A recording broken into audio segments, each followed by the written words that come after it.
Luto tayo ng ginataang tuna. Ewan ko kung tuna yung tawag dyan. Di ko alam yung pangalan ng isda na yan. Pero alam ko tuna.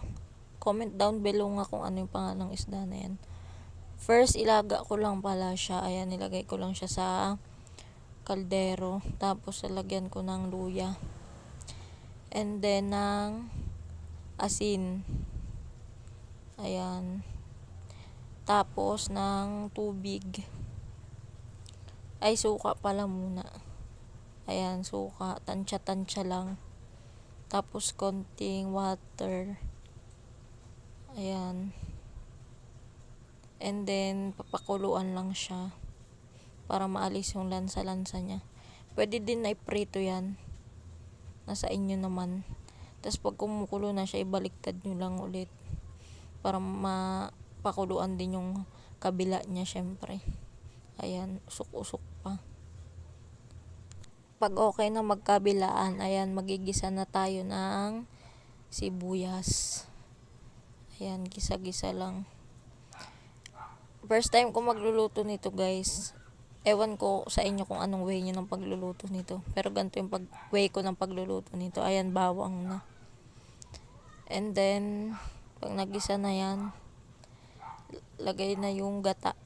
Ang gata pala nagamit ko dyan yung ano lang, sa pouch lang, yung Coco Mama, yun lang. And then, nag-add lang ako ng water. Ayan.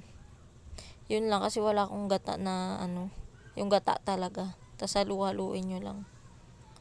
And then, hintayin na kumulo. Yan, pag kumulo na siya, lagyan ng pampalasa. Asin, tsaka paminta, syempre. Bahala na kayo kung anong gusto nyo ilagay dyan. Kung gusto nyo ng magic sarap, itilagyan nyo. Tapos, pag okay na, pakuluan, yan, lagay na yung isda. Ayan, may nasama pa ang luya. Nasama pa yung luya sa ulo. Yan, okay na. Ayusin nyo lang and then, pakuluan ulit. Eh, di ba luto naman na yung isda natin. Yan, pag napakuluan na, lagay na yung pechay. Ayan. Masarap nga yan eh. Sarapan si Arnie dyan. First time ko magluto ng ganyan. And then, pagka okay na din, lagay na yung ceiling green. Ayan. And then, finish na.